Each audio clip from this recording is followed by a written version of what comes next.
Ya estamos grabando. De nada, señora. Hasta mañana. Gracias, que te vaya bien. Y estamos con Napoleón Bonaparte, ¿no? Y vamos a ver de qué ya se platicó, porque ya hemos platicado de Napoleón Bonaparte, obviamente, cuando vimos Francia, y en algún otro momento pues, se ha mencionado el personaje. Vamos a empezar a verlo un poquito desde la perspectiva de un poco de juicio histórico que les hemos hecho a nuestros personajes, ¿no? Pero pues vamos a ver, la presentación es un poquito larga, pero yo creo que también por el personaje en cuestión, pues podemos avanzar. Se la merece. Interesante. Exacto. Sí, es un personaje, pues que da, bueno, que da para un año, ¿verdad? O sea, el personaje solito, ¿no?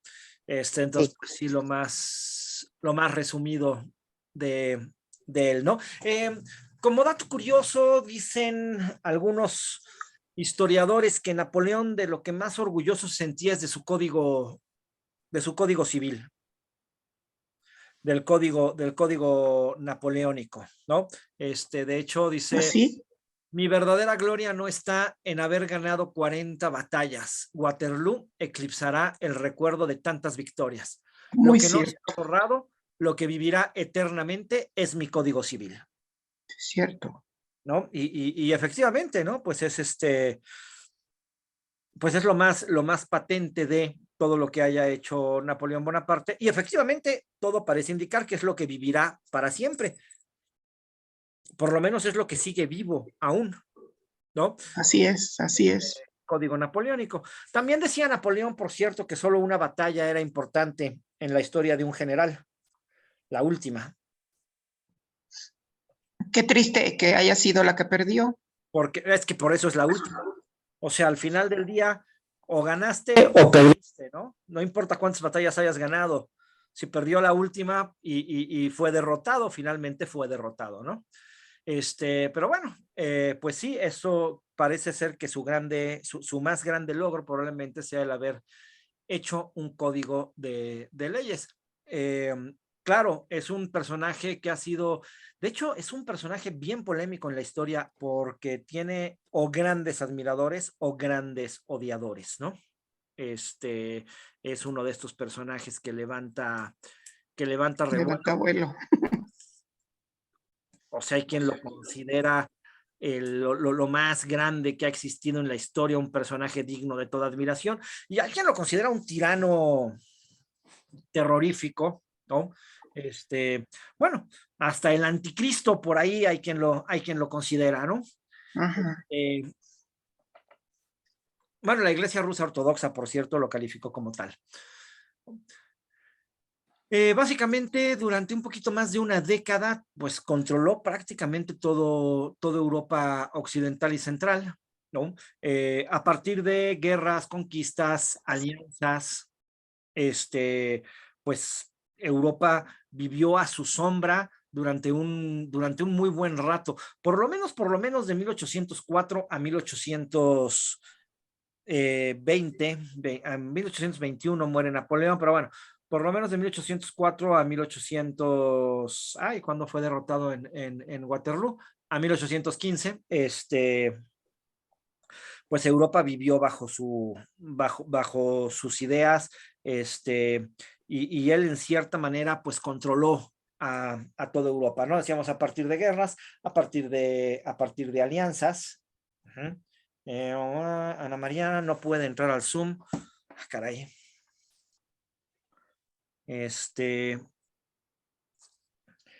¿Alguien tiene la liga que usamos siempre para que se la pueda compartir? DSAB 9, ¿esa? Sí, como con la que siempre entran para ver por qué. B mayúscula, S mayúscula, A mayúscula. Sí, pero si alguien la tiene ahí como para mandarla, pues que la haya usado. Yo no sé mandarla. Ahorita se la mando. Sale, porque Hola, Gaby. estamos Buenas todos. tardes. Hola, buenas tardes. Y está abierta la sala de espera y todo, entonces, pues, me imagino que es por alguna falla de de algo que está marcando mal. Bueno. No le llega bien el internet. Decíamos, ¿no? Hasta que fue derrotado en la batalla de las naciones y luego hasta que fue derrotado definitivamente en Waterloo, ¿no? Primero fue mandado a la isla de Elba y luego fue mandado a la isla de Santa Elena, donde finalmente murió. La huella que dejó en Europa, no solamente, en realidad durante poco más de una década, Europa vivió bajo su sombra, pero bueno, la huella que dejó en Europa, pues es mucho más permanente, ¿no? La huella que dejó en Europa, obviamente, vive hasta nuestros días. Claro.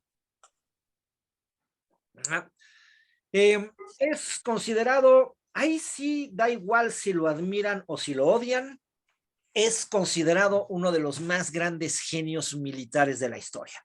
Cierto. ¿No?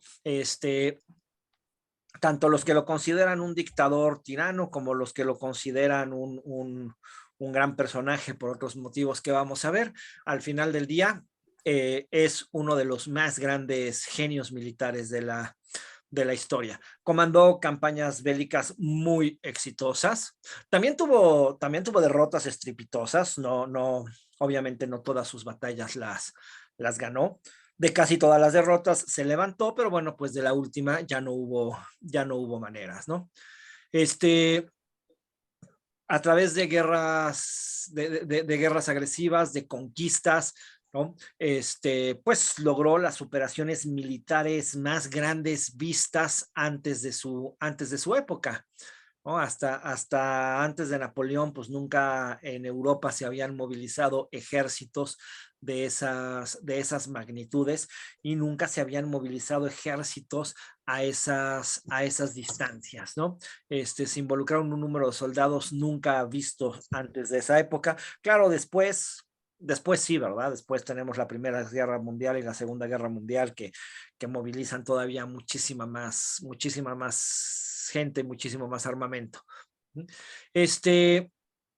Además de sus proezas bélicas, desde luego está el Código Napoleónico, ¿no? Esto hace que muchos lo consideren dentro de la categoría de los déspotas ilustrados, ¿no?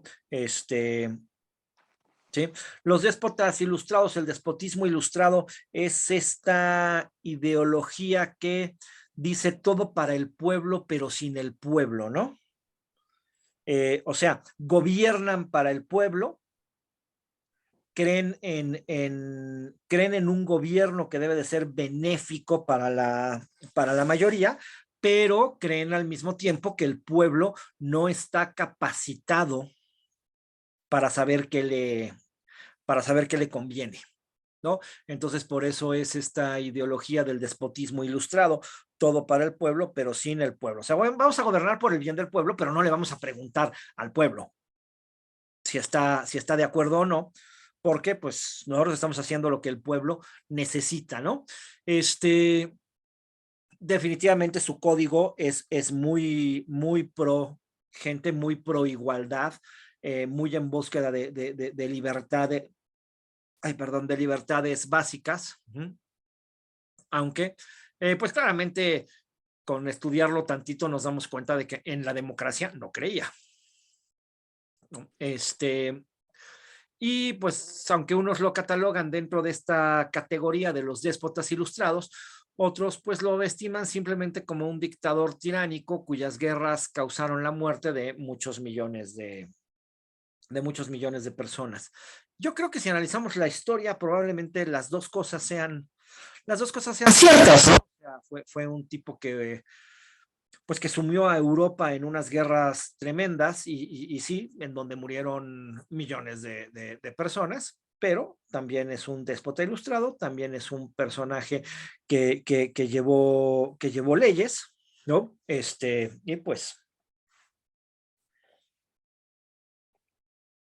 eso, ya pudo entrar Ana María, perfecto. Y pues ahí andamos, ¿no? Se le juzga como el personaje Ya, gracias. que marcó el inicio del siglo XIX. Sí, realmente sí podemos hablar de una época antes de la Revolución Francesa y de una época después de la Revolución Francesa, ¿no?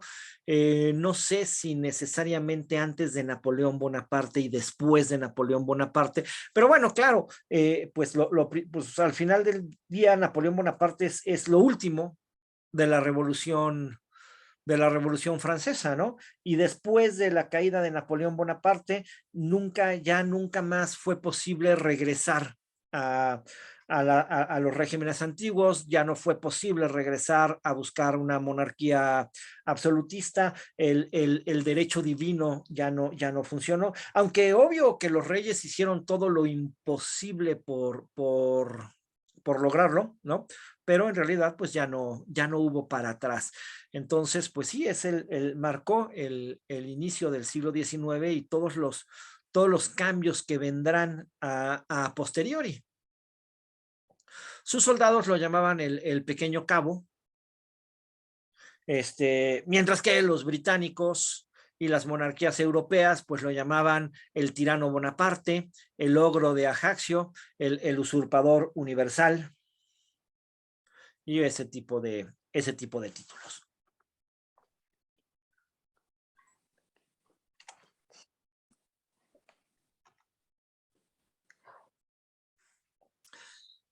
Bueno, para empezar a entender a Napoleón Bonaparte, pues es importante empezar a entender su época, empezar a entender sus orígenes, empezar a entender de dónde viene, ¿no?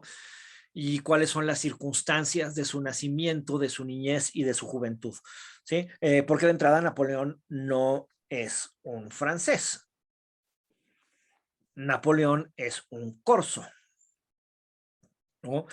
Napoleón nació en la isla de Córcega el 15 de agosto de 1769. Era Leo.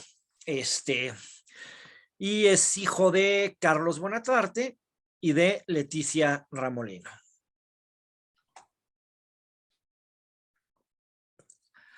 Córcega tiene una situación muy especial. La situación geográfica de Córcega es algo sumamente importante, sobre todo en esta época que estamos hablando, obvio, de la época de los barcos, no de la época de los aviones, de la época de la gran comunicación marítima, que sí hoy es importante la comunicación marítima. Hola. Obviamente en 1800, en 1769 es muchísimo más importante, ¿no? Y la isla de Córcega crea un punto así entre Italia, España y África, ¿no? Que da como un punto para comunicarse con muchos lugares de Europa, como con el norte de África, ¿no? Es un punto clave en el mar Mediterráneo y por supuesto esto hace que la isla de Córcega haya sido una isla pues peleada por las grandes potencias en muchos momentos diferentes, ¿no? Era un botín importante desde los más antiguos tiempos. Durante muchísimos años perteneció a la República de Génova, pero los corsos nunca se sintieron italianos, así como nunca se sintieron franceses. Los corsos se sentían corsos, ¿no?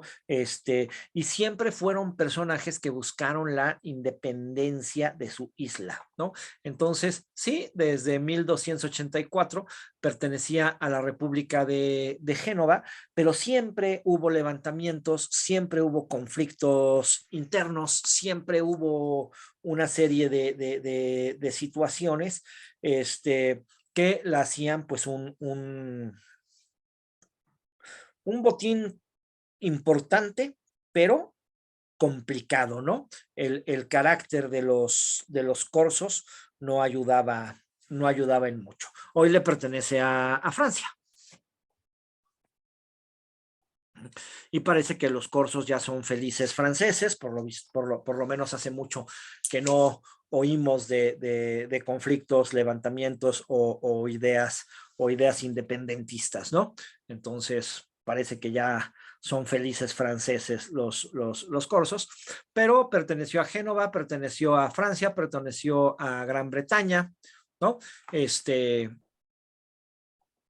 Y pues así estaba. Napoleón nació en 1769 y en 1768, o sea, justo antes del nacimiento de Napoleón, Génova le cedió los derechos de la isla a la corona francesa, lo que obviamente alebrestó a los corsos, ¿no? Que siempre tuvieron ideas independentistas, pero además el hecho de cambiar de ser genoveses a ser ingleses, pues es un buen momento para que estalle la revuelta, y eso es lo que sucederá, pues, justito antes de que nazca Napoleón.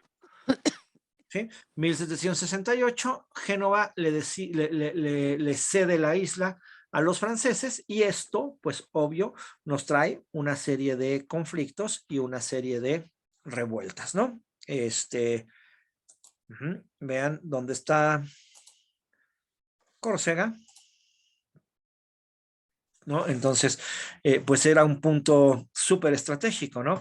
A los franceses les queda tiro de piedra, pero a los genoveses también, ¿no? A los ingleses, por supuesto que no, pero los ingleses, precisamente como no tienen, bueno, sí tienen ahora, tienen el estrecho de Gibraltar, desde luego, ¿no? La piedra de Gibraltar, ¿no? Uno de repente se pregunta, ¿para qué quieren ahí una isla de ese tamaño? ¿Para qué quieren un pedrusco ahí que lo han defendido, bueno, con los dientes, ¿no? No es el pedacito de tierra, es lo estratégico del pedacito de tierra que controla la entrada al mar Mediterráneo, ¿no? Al final del día, alrededor de cualquier pedrusco, lo que importa son los territorios marítimos que esto genera. Entonces, esta isla, pues que les queda aquí súper bien a los franceses, que les queda aquí súper bien a los italianos, que no les queda lejos a los españoles, y que además está perfecta para navegar hacia las costas africanas, pues es una super clave en el mar Mediterráneo, ¿no? Entonces, por eso es una zona peleada en las épocas de Napoleón. Por eso a los franceses pues les encantó la idea de hacerse dueños de Córcega, desde luego, ¿no? Porque pues es un punto estratégico importantísimo en el mar, ¿no?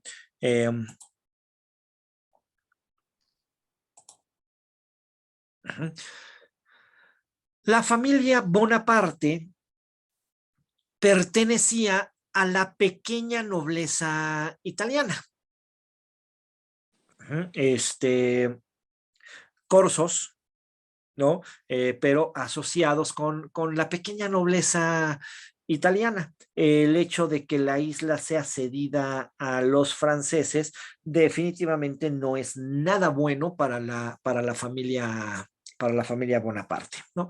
Y por supuesto, Leticia y Carlos inmediatamente se unen a la defensa de la isla, ¿no? El líder defensor de la independencia de Córcega se llama Pascual Paoli, y Carlos Bonaparte y Leticia Ramolino inmediatamente se unen a, a este Pascual Paoli para pelear por la independencia de la isla. De hecho, el primer hijo del matrimonio nace en la tienda de campaña. José, el mayor, ¿no? Nace en plena guerra, y nace en la tienda de campaña. En mayo de 1769, ¿no? O sea, hace tantitito antes de que nazca Napoleón, los corsos fueron derrotados por los invasores franceses. Finalmente, Paoli huye de la isla para refugiarse en Italia. Y los Bonaparte se quedan en su isla, en Córcega. En agosto, 15 de agosto, Leticia da a luz a Napoleón Bonaparte.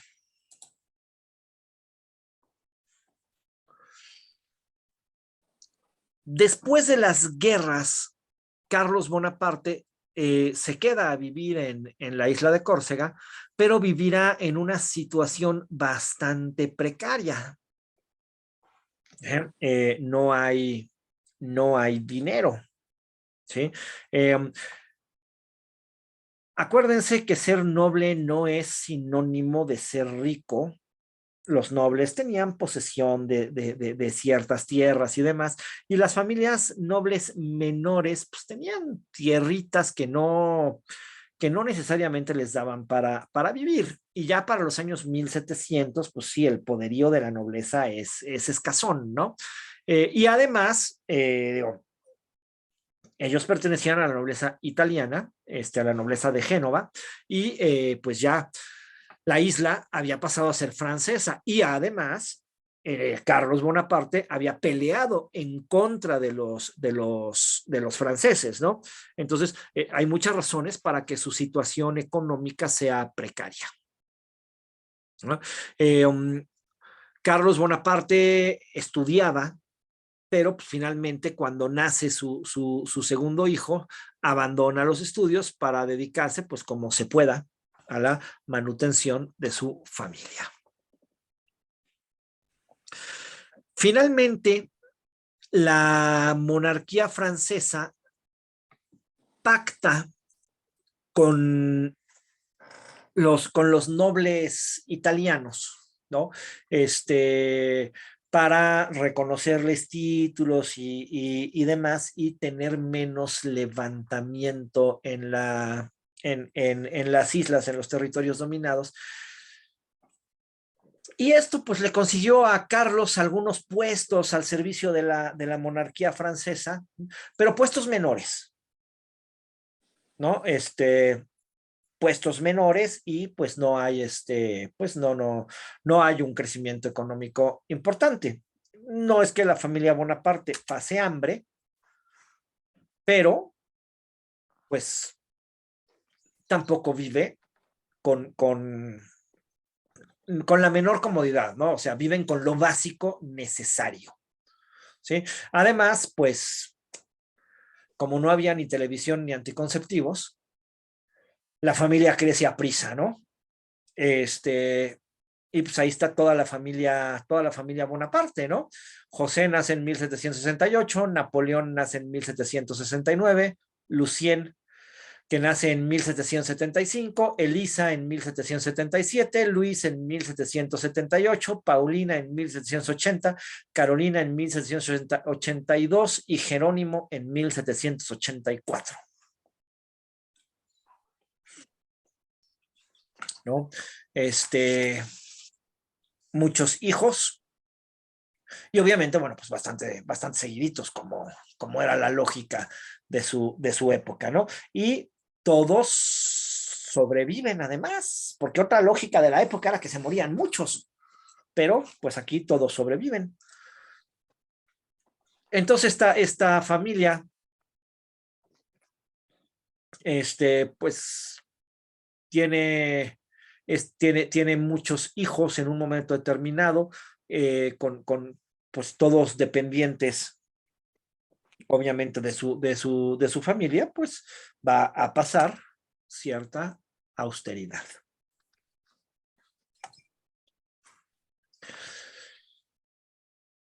Y pues muchos dicen precisamente que esto es el primer gran enemigo de Napoleón. Lo primero que odia a Napoleón es la situación económica de su familia, ¿no? Napoleón ve la necesidad de mejorar su situación económica y el deseo de estudiar, el deseo de prepararse para poder pues tener una vida mejor que la que tenía su familia. Ahí en algunas biografías se habla de diarios de Napoleón Bonaparte, en donde Napoleón Bonaparte hace más de una mención a la mala situación económica de su familia. Y es curioso, esto le causa tanto la ambición de decir, tengo que prepararme, tengo que salir de la pobreza, tengo que llevar a mi familia a un mejor nivel de vida. Para Napoleón Bonaparte vemos clarísimo que la familia es un básico súper importante. En quien se apoyó claramente siempre fue en su familia, ¿no? Este, pero además también empieza a desarrollar un odio hacia los franceses, ¿no? Entonces, Napoleón no se sentía francés, Napoleón es un corso, ¿no? Eh, Gracias a una recomendación del gobernador de Córcega, pues finalmente Carlos Bonaparte obtiene del rey de Francia el reconocimiento oficial de la nobleza de los Bonaparte, junto con 2,000 libras en compensación por sus 10 años de servicio leal, ¿no? Un empujoncito a una familia en una mala situación económica, pero mucho más importante que las 2,000 libras y que su reconocimiento es que automáticamente al pertenecer a la nobleza, aunque sea a una nobleza de segunda, sus hijos tienen derecho a estudiar en las escuelas de los nobles, ¿no? Y pues rápidamente se decide que José estudie para cura, en tanto que Napoleón estudie para militar. Ajá. Se supone que la tradición es el primer hijo casarlo bien, el segundo hijo es el que se va de militar, el tercer hijo es el que se va de cura, ¿no? Pero aquí, pues, no sé si por las aptitudes de los hijos, pero básicamente lo que se decide es que José se prepare para ser cura y que Napoleón se prepare en la escuela militar. Y es por esta razón por lo que Napoleón empieza a ser educado en una escuela militar, ¿no? Este, así como Napoleón no se siente francés, los franceses no lo sienten francés. Entonces, pues Napoleón Bonaparte será menospreciado tanto por su carácter extranjero como por su situación económica, y esto acrecenta el resentimiento que Napoleón tiene contra los franceses.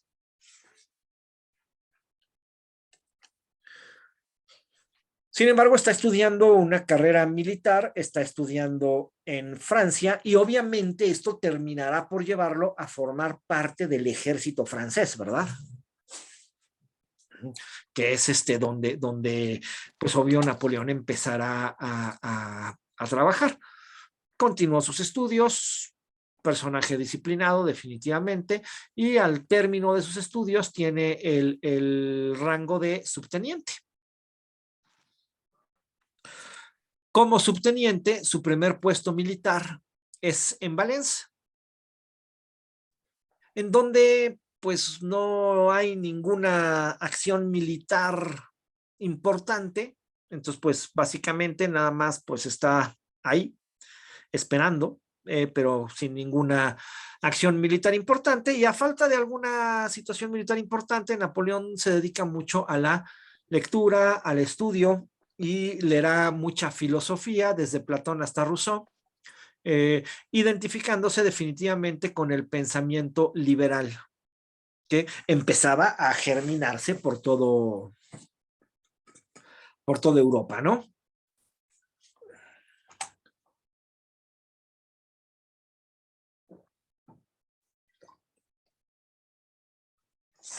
Él, pues ahí la va llevando, tiene su puesto como militar, pero la situación de su familia es cero cómoda. En 1786 recibe una carta de su madre informándole que pues, su hermano José no tiene empleo, José no termina la carrera en el seminario, nunca se convierte en sacerdote, desde luego, ¿no? Y pues en 1686 nos encontramos con un José desempleado, ¿no? Nos encontramos con que el gobernador de Córcega, que había sido el principal benefactor de la familia Bonaparte, pues ya se murió. Y por ende, pues la familia se queda sin dinero. Entonces, ante la mala situación económica de su familia, Napoleón Bonaparte pide permiso para regresar a Córcega.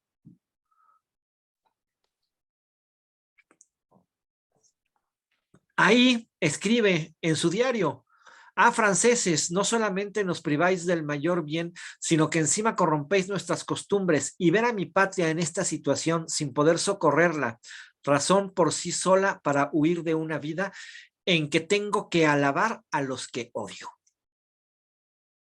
¿No? Entonces ahí claramente pues ya se ve que Napoleón definitivamente no quiere a los franceses, ¿no? Sirve en el ejército francés como le corresponde, como necesita, como tiene que hacerlo para poder vivir, ¿no? Pero definitivamente no quiere a los franceses.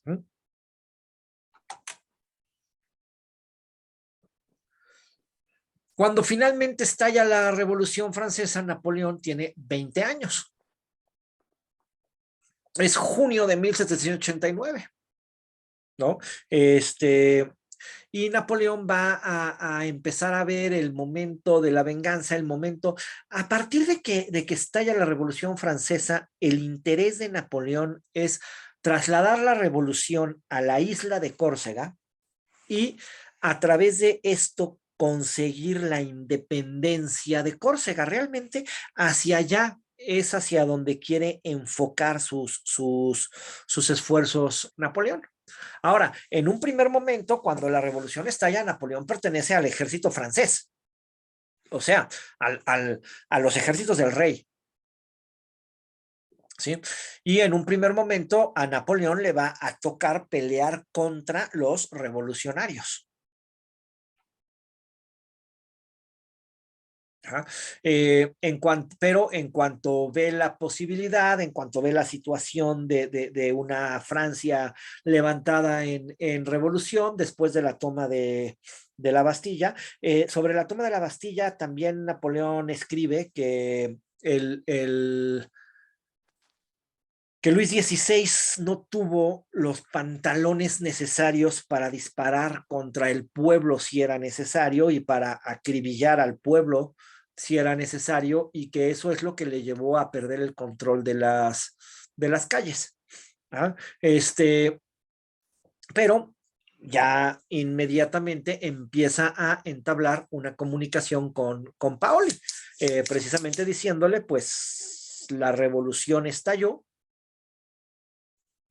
y es el momento de regresar a Córcega para liberar a Córcega, ¿no? Entonces, eso es lo que inmediatamente va a buscar Napoleón Bonaparte, aprovechar el estallido de la revolución para levantar un movimiento revolucionario en su isla y para buscar la independencia de Córcega. ¿No? Lo que les decía, durante el asalto de la Bastilla, Napoleón Bonaparte es teniente, le toca organizar la resistencia, ayuda a ametrallar al pueblo, que a fin de cuentas pues tampoco le cae bien, ¿verdad? Pero no se le permite llegar a acciones más fuertes, más violentas, y es donde él dice que el ejército francés no tuvo los pantalones para detener la revolución al costo que fuera necesario, ¿no?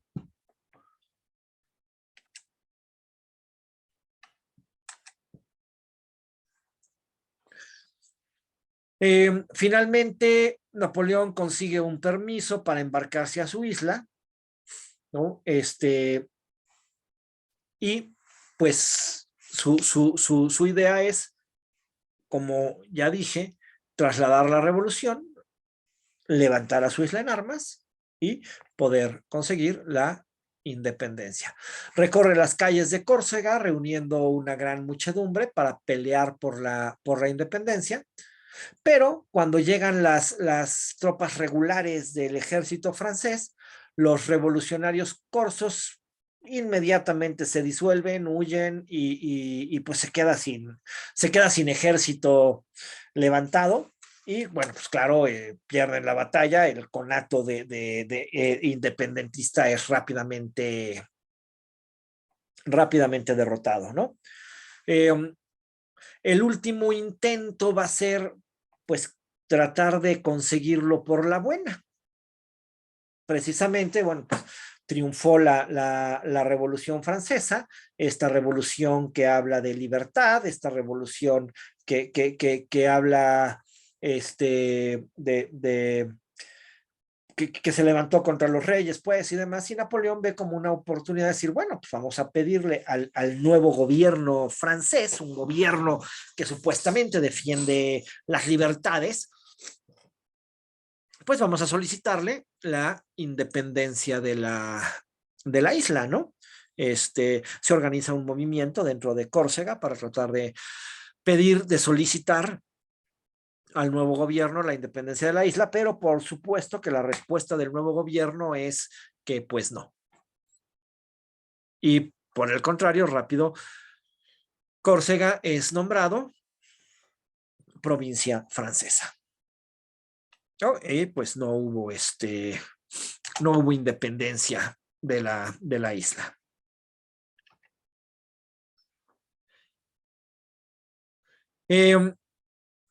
Paoli regresa del exilio, ¿no? Y pues Napoleón otra vez verá la posibilidad de intentar con Paoli levantar nuevamente un ejército y pelear por la independencia de Córcega, pero definitivamente pues Paoli no llega en este ánimo belicoso, revolucionario, ¿no?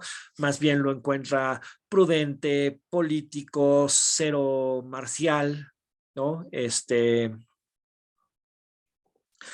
todos modos, Napoleón considera que pues le conviene estar en buenos términos con Paoli y al final de cuentas terminará trabajando un rato con Paoli en Córcega, ¿no? Pero pues en definitiva ya ve que el héroe independentista, el héroe revolucionario, pues no lo es en definitiva, ¿no?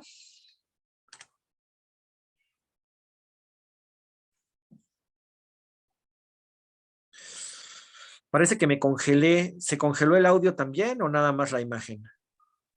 Solo la Nada más la imagen. imagen. Ah, bueno, entonces no importa.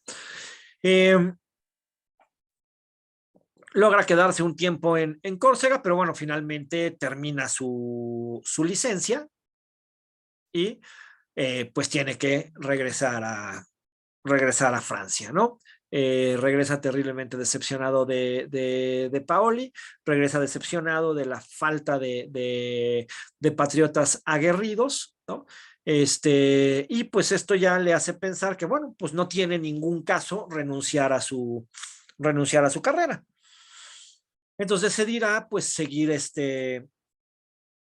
trabajando en Francia como parte del ejército de la nueva república, ¿no? Entre permisos, su salida a Córcega, el triunfo de la revolución y demás, Napoleón tiene la agilidad para pasar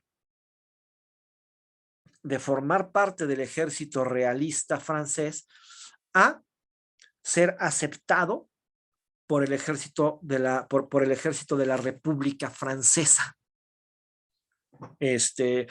Entonces dice, bueno, pues no tiene ningún caso renunciar a su carrera, ¿no? Y no, pues no, no tiene ningún caso seguir enfrascándose en la necedad de independizar su isla, ¿no? Pero curioso, toda la primera época de Napoleón en el ejército francés lo vemos encaminado hacia esta idea, independizar a su isla de los franceses.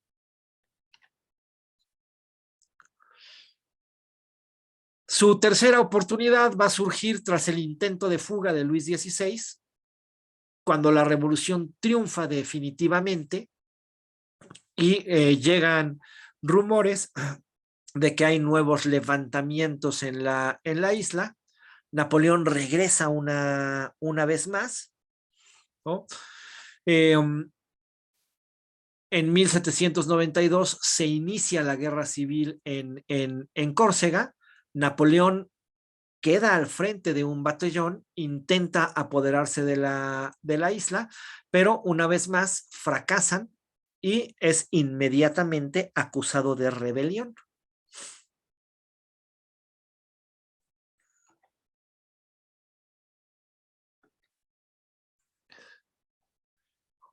El mismo Paoli se empieza a sentir amenazado por Bonaparte y entonces el mismo Paoli declara su lealtad a Francia y ordena destituir a Napoleón Bonaparte. Y bueno, pues él ayuda a que Napoleón sea obligado a regresar a Francia, acusado de rebelión, ¿no? Y bueno, pues ahí hay otro apunte de Napoleón por ahí que dice: si no estás por mí, Paoli, día llegará en que yo esté contra ti. Ten cuidado, voy a París, donde reina la revolución. La agilidad más importante del Bonaparte de Bonaparte en general, definitivamente es la habilidad especial que tiene para caer parado, ¿verdad? Porque regresa a París acusado de traición y ni siquiera pisa la cárcel. ¿No? Eh, consigue un perdón, declara su lealtad a la República Francesa, y pues permanece en el ejército francés. De hecho, un año después, Napoleón va a regresar a su isla, pero esta vez va a regresar para terminar con Paoli. Y va a regresar al mando de tropas francesas, ¿no? Obviamente el pueblo corso pues se enemista con Napoleón Bonaparte, ¿no? Napoleón intenta usar a la tropa francesa para apoderarse de la isla, falla finalmente en este nuevo intento. La propia gente de Córcega está en contra de él, y bueno, pues una vez más fracasa en este intento, ¿no? Entonces, pues regresa con el ejército francés, ¿no? Sin que se haya hecho lo suficientemente notorio su interés por tomar la isla. Entonces, pues Napoleón regresa a formar parte del ejército de Francia. Y bueno, pues ahora peleará con los ejércitos franceses, trabajará por el gobierno francés, ¿no? Problema de batería. Y buscará la manera. Denme un segundito.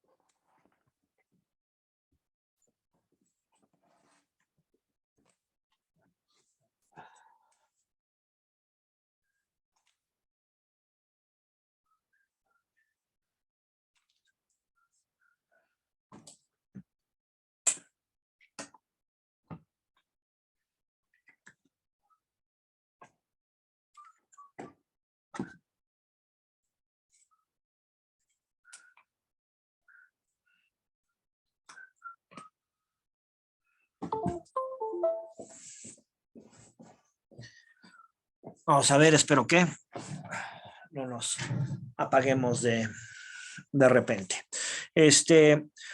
Pues dejando la idea de regresar a conquistar su isla pues para algún momento posterior.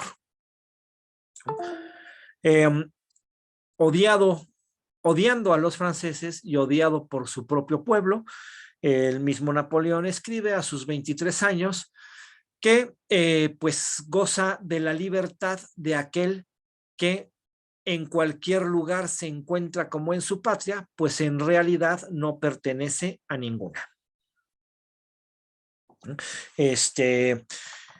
Y pues si Napoleón Bonaparte trabajará entonces para su deseo personal.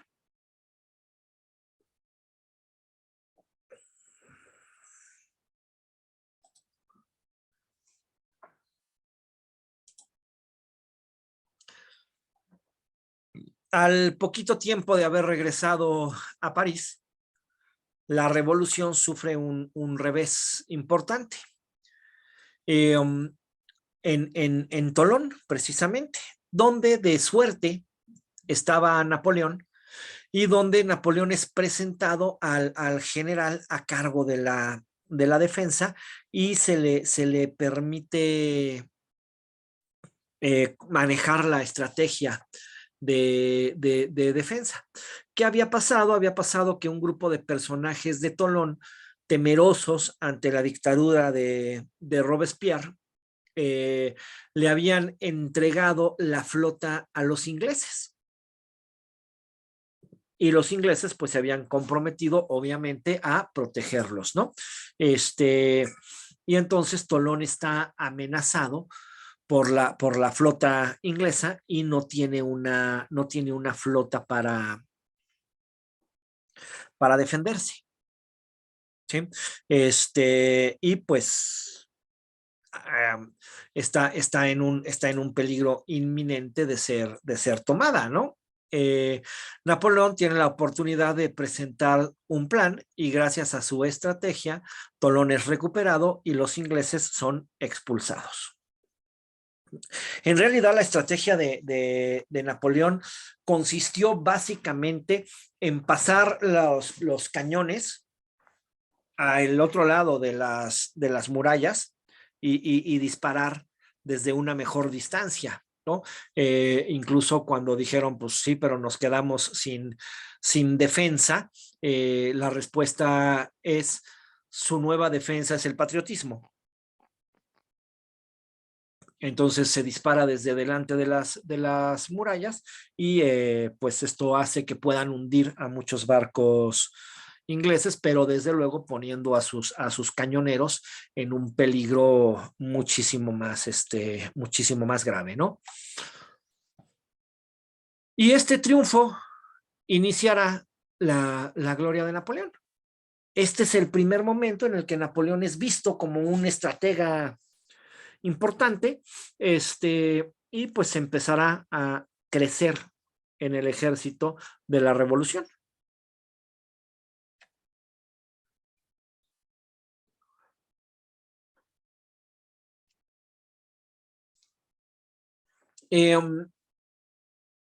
Va a ser enviado a una misión especial a Italia. No es la campaña de Italia todavía, ¿no? Es